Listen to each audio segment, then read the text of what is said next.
What is up guys, it's your boy Solheim here, back with another World of Warcraft video from the War Within beta. Now, I've been testing out a bunch of different classes on the beta recently. I think I have found a main. I'm playing a Warlock right now, and for me it's between a Warlock or a Druid, maybe Boomkin. But I've reached level 80 on my Warlock on the level up server, so I've been doing a bunch of quests, a bunch of dungeons, a bunch of delves, and a bunch of world quests as well, just like all types of content to play around with the Warlock and see if it's a class that I personally enjoy playing. Now, for the beta itself, I'm doing a lot of gold farming, finding farms, and testing out the content, doing profession testing, delve testing, and dungeon testing, and trying to just get a taste of the expansion before it comes out. And for the classes, I'm looking for a class to main.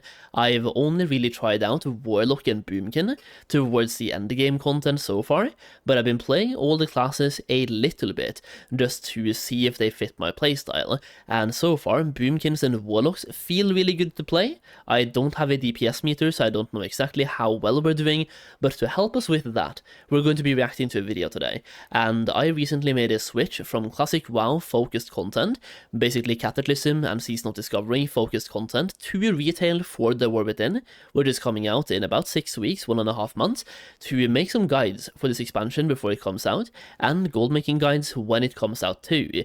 Now, to help me with that, there's a video from another channel that made the same switch not that long ago, the Comeback Kids, who used to focus a lot on Season of Discovery content, and has now made the swap over to retail content, or the War Within content. Now, this specific video talks about 5 safe classes that you could main in the War Within, and I haven't seen this video. It's a 21-minute video, so based on that, my reaction might be a little bit long, but if you want to check out that video without me commenting over it, well, the link will be down below, so you can watch it fully uninterrupted.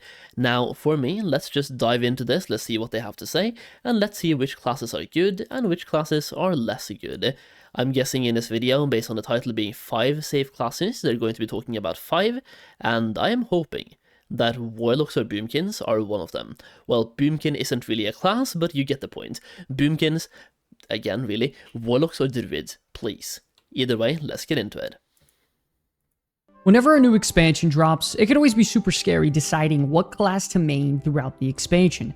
So many questions would race through your head, like, are they going to be good in PvP with arenas or battlegrounds? Are they going to be viable in a raiding environment? How are they in Mythic Plus? Welcome back, ladies and gentlemen, to the channel. My name is Sky, and today we're going to be breaking down the safest classes to pick overall in the War Within based on the class hero talent trees. Yo, this graphic though?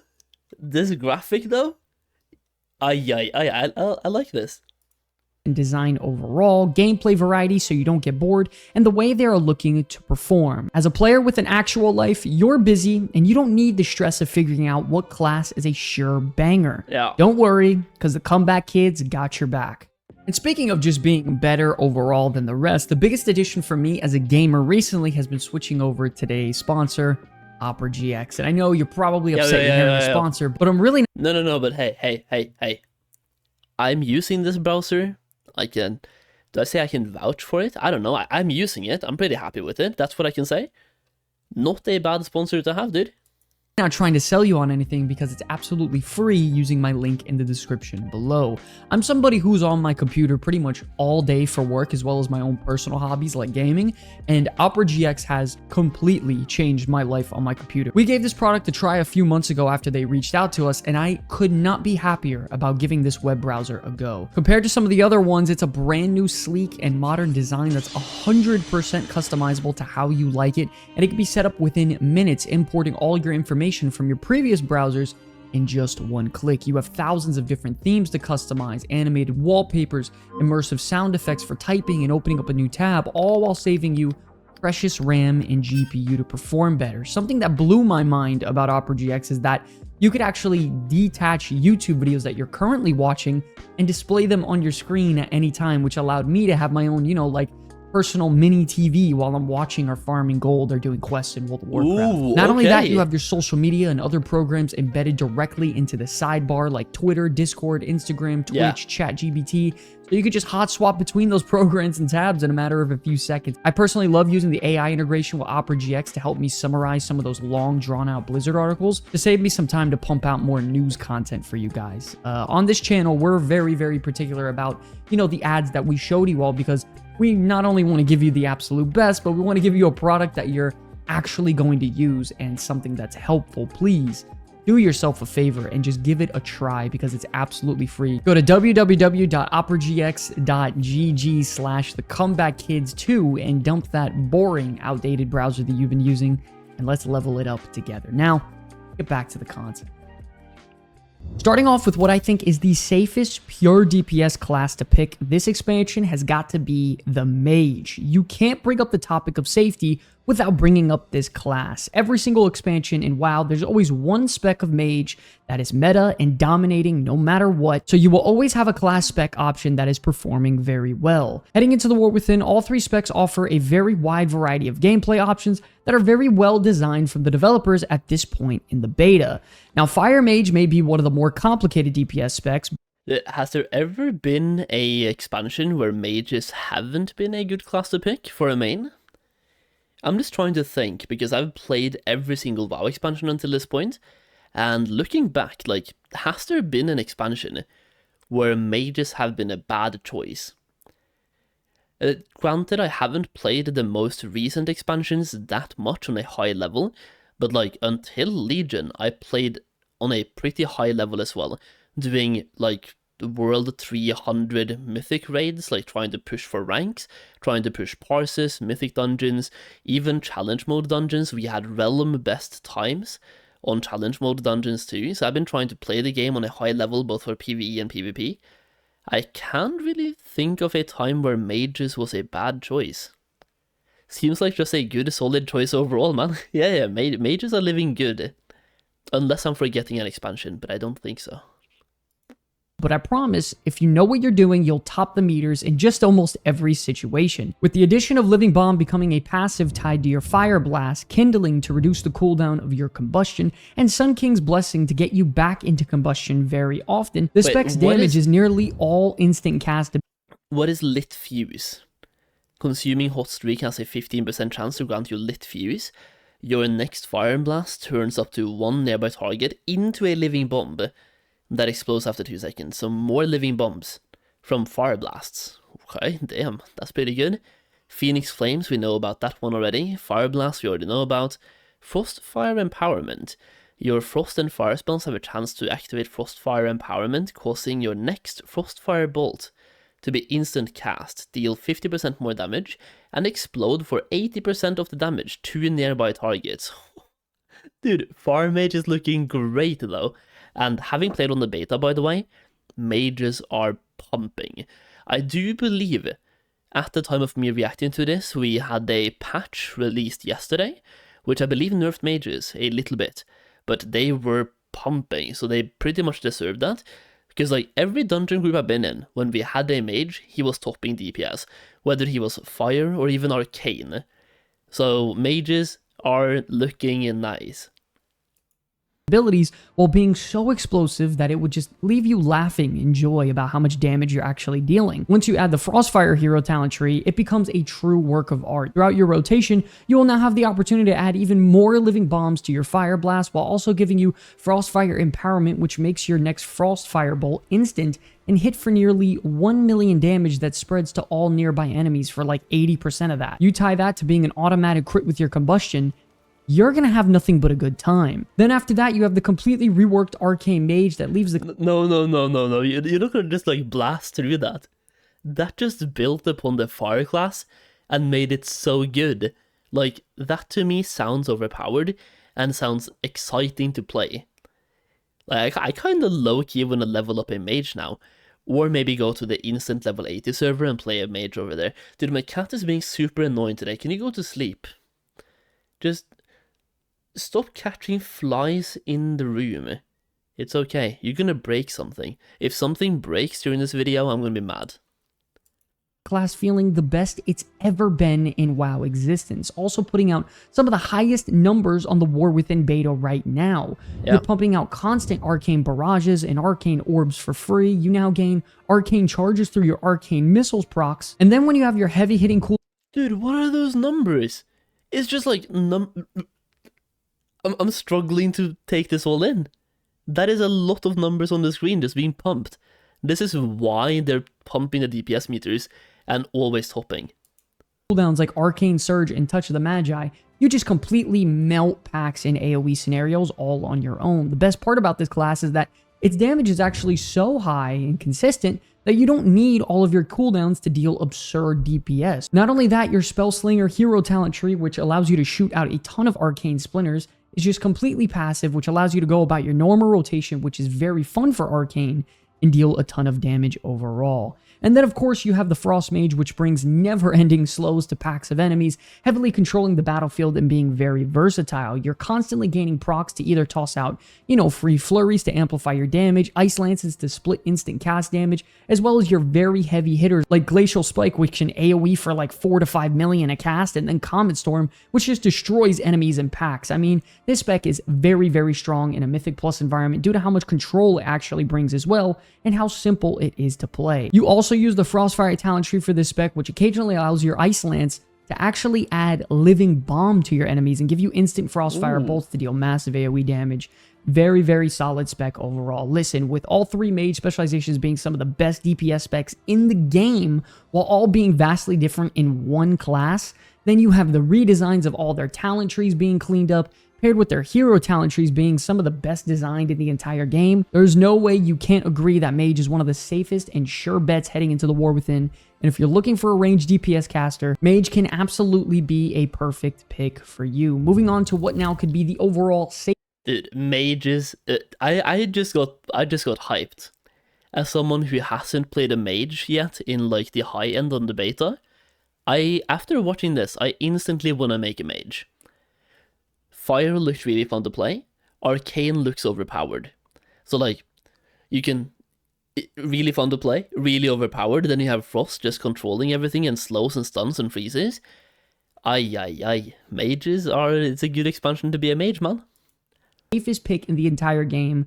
You have the Evoker. Not only do you have three very different types of specs that are all dominating right now, you have easily the most valued spec in the entire game being Augmentation, which has done nothing but break the game ever since it's been released into WoW. When it comes to Augmentation, this specialization is absolutely mandatory. Yeah, like for anyone who cares about Mythic Plus pushing, and if you've been looking at MDI, so the Great Push, you see a lot of these Evokers, man. You just do. You just see those Evokers everywhere. In all forms of content and can be filled and wanted by anybody out there. It's buffs toward your party between, extra critical strike chance, flat main stat increase to increase your overall damage, minor spell duplication so you duplicate your allies' damage effects, increase health to your tanks, mana regen to your healers. I mean, this is by far the highest utility-based class in the game, and it isn't even close. The craziest thing about it is that with the integration of the two new hero talent trees, the damage this spec can deal is a lot higher than you would normally think a utility-based class in an RPG should do. Combining all of your buffs while popping all of your own personal cooldowns, you can easily spike into the millions of DPS using Eruption and your enormous burst damage of Upheaval. I mean, this is a very solid DPS class, the best utility in the game, and a great, great class design. It makes this specialization very, very solid heading into the War Within. Now, because Augmentation is so good, Devastation Evoker is a little bit overlooked, I'm not gonna lie, but that doesn't mean this spec isn't one of the better caster DPS in the game right now either.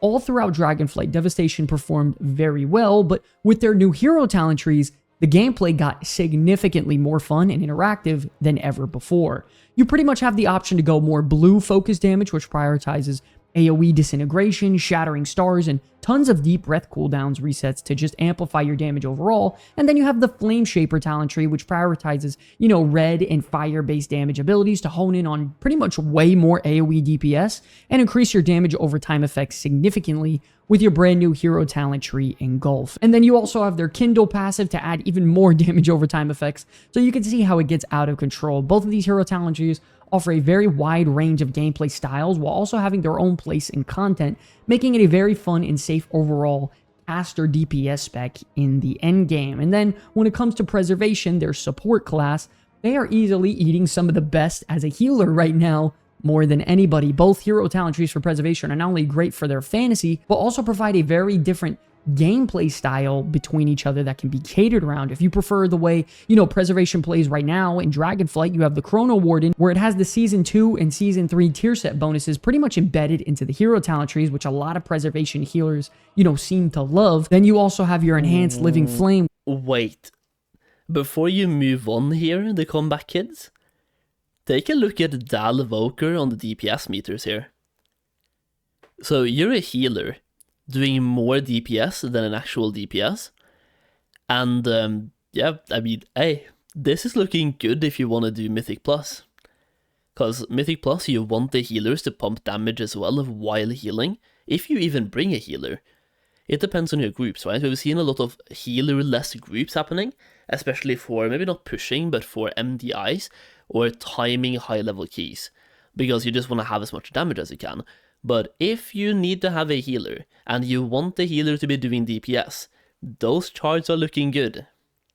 With Chrono Flame, and if you, talent into your Living Flame enhanced healing and damaging talents, you're really going to feel how powerful this healer talent tree can be for you. So not only are you doing fantastic healing, you're now doing really solid DPS as well. Now, if you're feeling a little bit more adventurous, you could play the Flame Shaper talent tree, which amplifies your healing over time effects and gives you a nice little bit of flexibility with your new hero talent Engulf, which can be used to damage enemies greatly depending on how much damage over time effects they have, or just heal your allies instantly for a giant chunk of health depending on how many healing over time effects they have. So the flexibility is definitely there. But listen, all three Evoker specs are dominating right now and are very straightforward, simple, and provide a very wide variety of gameplay styles. We all know that augmentation is just always mandatory and needed in all forms of content, but pairing that with how strong Devastation is and the new gameplay additions to Preservation, this class is performing very, very well overall, easily leaving you one of the safest classes to play in the entire game. Now listen, we've talked about a couple range DPS, but now for all you melee DPS fans out there, we have a special treat for you because boy oh boy has the Death Knight made a very serious comeback heading into the War Within. You have two different... Yeah, but before he talks about this, I just want to say, and I'm looking forward to seeing what he has to say about this when it comes to which spec is probably performing the best, either what he says or what I see on the damage meters. But yesterday on the beta, I was doing a couple of dungeons on the last push to level 80, and we had an Unholy DK, dealing what I can only describe as unholy amount of damage throughout that dungeon. He was blasting, and looking at his gear, it was just regular leveling gear. He wasn't even level 80, even though that doesn't really matter, your gear gets scaled up right now on the beta anyway. But I'm just saying, nothing spectacular about the gear, but he was blasting, doing twice the DPS of anyone else in the group, and twice the damage of anyone that I've seen at that point. If we were just blasting through the content, things were melting. So I want to see if Frost is still as good as well, or if it's Unholy being overpowered, or what's up. Different role types being melee, DPS, or tank, and three very different gameplay styles that offer you a wide range of fun. Firstly, of course, we got to talk about Unholy. It's performing probably the best out of the three specs right now, and it's overall very straightforward melee DPS spec that has personally my vote for being the best melee DPS in the game right now.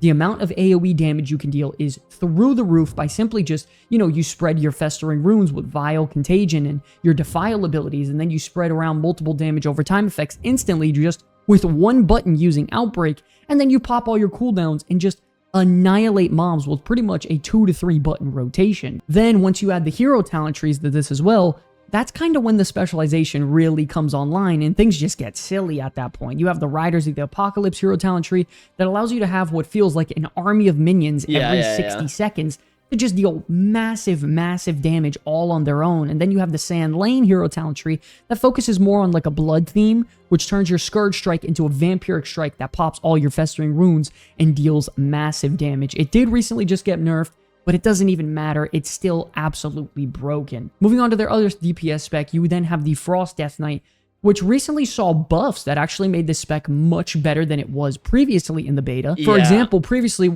So, I mean, you can see here a lot of the things were increased, like a lot of the main abilities you use, if not even all the abilities you use, damage increased by 23%. So it's pretty obvious they were underperforming based on everything else. Like, Unholy might be overperforming, Frost might be underperforming. A 23% buff just shows you how much that was needed. Icy Torrent as well, doubled the damage, like 100%. Frostworm's Fury, damage increased by 10%, Frost Scythe by 5%, so they've been looking at individual spells here, but many of them have that 23% mark. When you had Breath of Sindragosa off cooldown, your damage would just feel kind of low, but now you have your Frost Strike and all the buffs tied to that, and the explosive damage you deal with it to your passives consuming your Razor Ice debuff. It is very, very juicy now and a lot better than I thought. The AoE damage has now become very consistent and very high. The gameplay style has become keeping your Pillar of Frost buff up as much as you can while pretty much just tab targeting to consume Razor Ice cooldowns and debuffs on enemies. And then you just deal massive area of effect, you know, obliterate procs to just chunk groups at once. It is very, very satisfying, very simple. You know, you can swing your Frost Slice talent tree with your hero talents, or you can go the Riders of the Apocalypse route, which I personally like to go for Frost DK. Every minute or so, you summon your army of the undead once again, while tab targeting, crushing your enemies, and then everything is just very simple, straightforward, passive, and very chunky, and it feels good to use Frost Strike or AoE Obliterate once again. And you tie that with your Breath of Sindragosa, you got a really consistent AoE DPS spec on your hands. And then lastly, you have the Blood Death Knight, of course, which could be one of the best tanks in the game for Mythic Plus this expansion. The Blood Death Knight has recently got a nice little rework, and lo and behold, usually when a class gets a complete rework like this, they end up being one of the best designed classes in the game, and yes, that's happened to them. They finally got Gorfiend's Grasp back after a long time of not having it, which is one of the best AoE control talents in the game. You know, you grip all enemies to you instantly within 15 yards. You pair that with Abomination Limb, you quite literally... I'm not even joking, that one alone makes them so sought after for especially Mythic Plus. It depends on how high up the key levels you play, but that is insane. It's probably going to be a talent, or, I mean, maybe it's baseline, but that's insane. A 2-minute Mass Grip, and I love Mass Grip for Death Knights. I still remember progressing back in Warlords on Manoroth, and the AoE grips were just massive. And Abomination Limb as well, like combining those two, and they have the same amount of cooldown. This is insane. Yeah, they're looking good.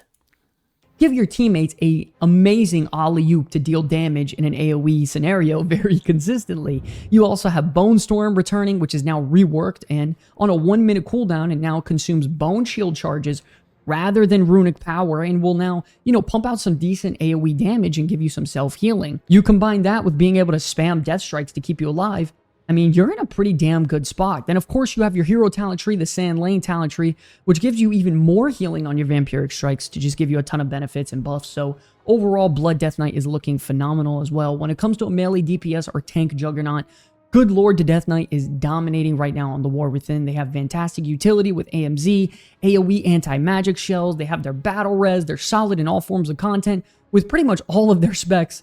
I mean, there is no way you don't talk about the Death Knight when it comes to a safe melee DPS class heading into the War Within. It's a very, very solid choice. Now, if you're looking for a class with 3 different role types that can offer nearly all gameplay styles available in WoW, the Paladin is also a very safe. Something that I've talked about when it comes to picking a safe class to main is hybrids are usually pretty good, especially if their specs are also either in demand or performing well. Because let's say you pick a Paladin and you start off being a DPS, and you figure out after, let's just say after 3 weeks or after a month, DPS wasn't really a good choice for you, and instead of seeing DPS numbers go up, you would rather heal or tank. If you played a Mage, you would now have to level a brand new character, build a connection to that character, gear it up, level it up, farm the reps over again, even though we have warbands now. It would just take more work to start over again. Meanwhile, being a Paladin, if you want to go from DPS to healer, you literally click Activate Holy. You go to talent points, go to Holy, activate, Boom. Set yourself up, you're done in 5 minutes.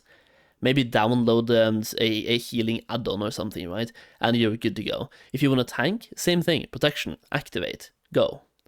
It's just easier for you to swap between specs. It's a really good thing to choose if you're not sure about which role you want to be.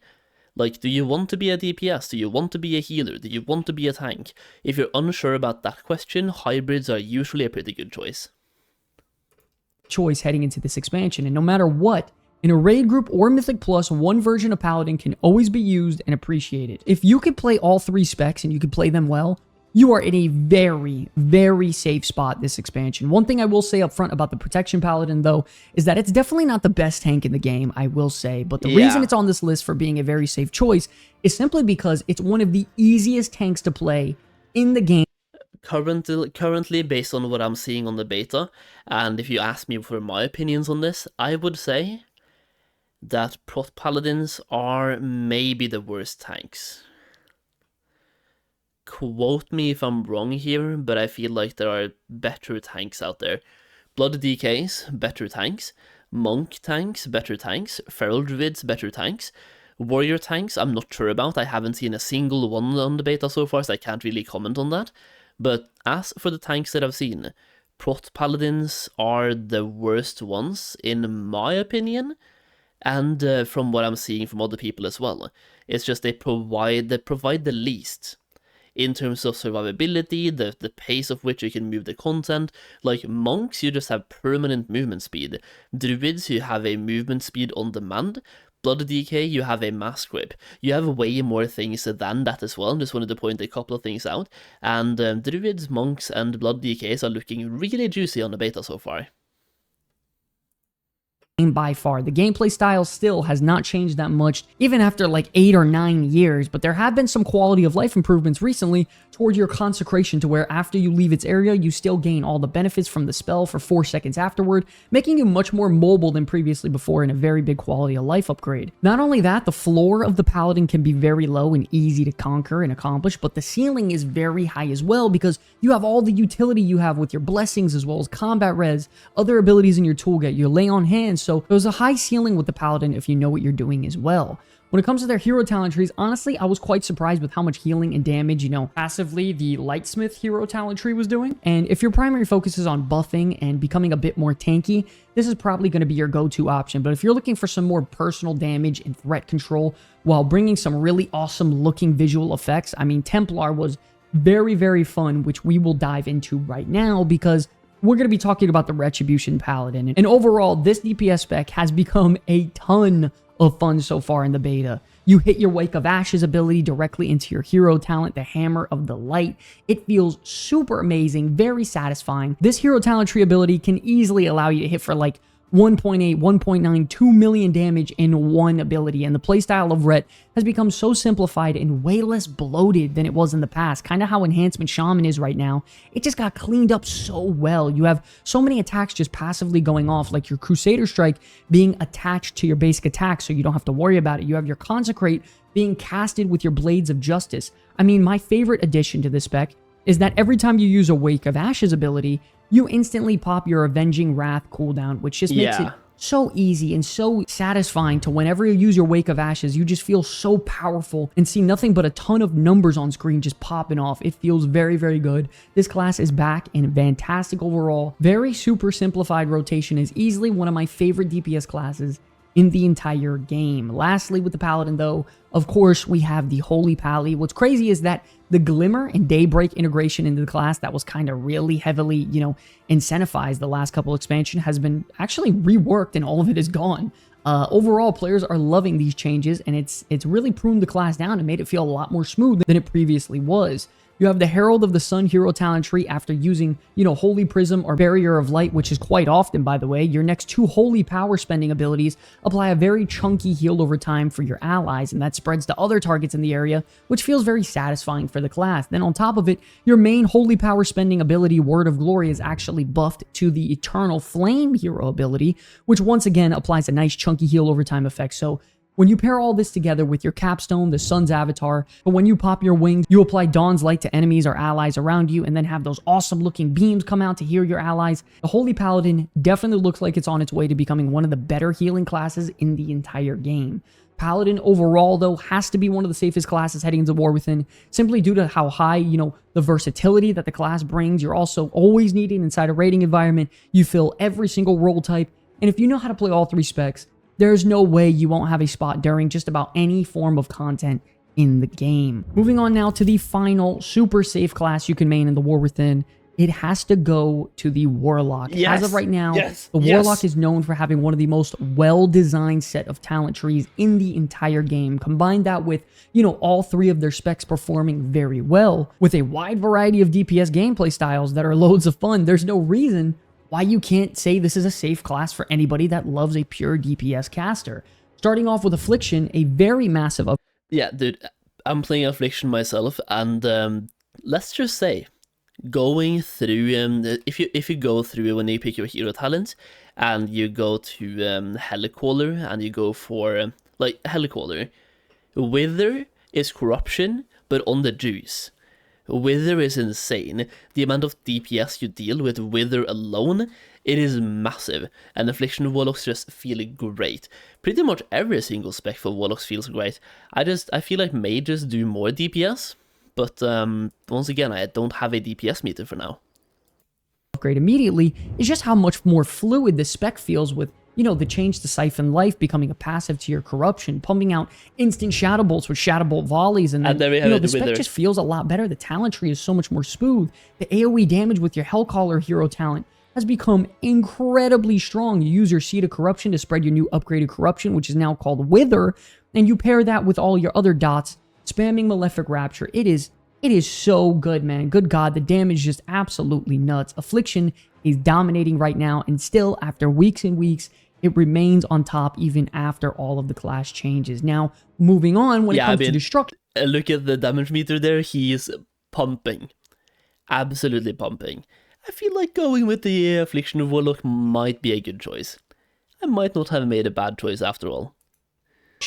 I would say this specialization is known for having one of the best symbiotic relationships between regular talent trees and their new hero talent trees of the Diabolus talent tree coming into the game. This makes it to where the more soul shards you spend, the more opportunities you have at summoning random demons from the Legion army to come out and benefit some of your base abilities in combat, which it has made this gameplay style very interactive and very different to anything we've seen before out of the hero talent trees. One of those summons in particular can be a Pit Lord, though, which turns your Chaos Bolt into Ruination, allowing you to hit incredibly hard with this ability, while it's also an AoE, making it just so satisfying in your class toolkit to go and press. It is very, very awesome. So you're just constantly spamming out all of your abilities, getting a ton of soul shards back, constantly summoning all these demons from the Legion, amplifying your base class toolkit to make all these abilities feel a lot better and more satisfying to use. And the gameplay overall just is so much more fluid and fast-paced than ever before for Destruction. And then lastly, of course, you have Demonology when it comes to the Master Summoner. I'll admit this class does have a bit of a learning curve, and it's one of the hardest class specs to play in the entire game, but it is just as rewarding if you know what you're doing. Like Destruction, this class does primarily use the Diabolus talent tree a little more often than not, simply because it just performs just as well as Hellcaller and just fits the theme of Demonology so much better. The concept is the same thing, where the more soul shards you spend, the more opportunities you have at summoning other demons, and if you don't know, Demonology loves that sort of thing to amplify those demons, so you're going to have a wonderful time dealing damage. You're summoning constantly Hands of Gul'dan, you're getting your Demonic Tyrant out, you're amplifying their damage, the rotation is a lot better, the talent tree is a lot better. This spec is looking fantastic so far. Overall, an incredible class fantasy on your hand, 3 DPS specs that are performing very, very well in all forms of content. The Warlock is easily one of the safest classes you could pick in the entire game, and with how dominant range DPS is so far in the War Within beta, this even pushes Warlock even further on the list in terms of viability. Before we go, ladies and gentlemen, we want to thank you all so much for watching our previous videos, like the best DPS specs you can main in War Within, that just got over 50,000 views yesterday, as well as 5 super fun classes you could play that broke over 25,000 views. If you guys are interested, please go check out those other videos. Thank you so much for watching. Hey, hope you enjoyed the video. Listen, if you guys enjoyed the content, we have a ton of other videos to help you get through the War Within like these two right here. And since you're already here, do us a favor and hit that subscribe button to join the Comeback Kids family today, because every subscriber matters. Thank you all so much for enjoying the video. I'll see you in the next one. There we go. Okay, that was a good video. A good, solid, long video. And me watching it plus reacting probably made it even longer. We're up to 34 minutes. It's been a while. If you've been here for the entire reaction, please let me know in the comments down below, and that would be insane. And I'll give you a comment a heart. That would be, yeah. If you've seen the entire reaction, thank you so much. I really do appreciate that. I'm super happy that he included Warlock as number 5.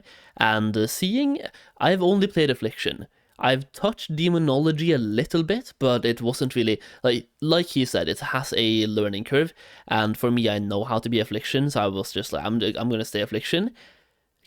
Destruction though looked good, looked fun to play, and one of the things that I really like in general, but especially for Warlocks, is the class fantasy when it comes to the hero talents. It really feels like they're taking the spec you play and just amplifying the spec you play.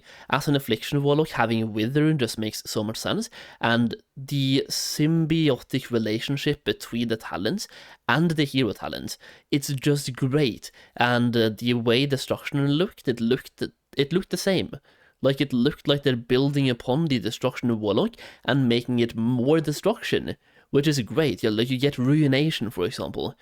It just looks really good. And first of all, when he talked about mages early in the video, I now want to make a mage. I'm probably going to go and make a mage right now. Like, playing a fire mage and arcane mage looked like so much fun, but I think based on what I'm hearing about Warlock and how I feel about playing it myself, it's probably going to be a Warlock main for me. Either way, if you enjoyed me reacting to this, leave a like down below, and let me know what the War Within content you would want to see me focus on in the next few weeks until the launch. Once again, I am making a couple of the War Within guides. We're talking about gold making guides, profession guides, and stuff like that, so let me know exactly what you want to see in the comments. It would be really valuable to me to know what you guys want to see, so once again, let me know. Either way, thank you for watching, I really do appreciate it. The link to the video that I reacted to today will be down below in the comments, so go and check that out, and leave that one a like as well. Thank you for watching, I really do appreciate it. I will see you again in the next video very soon.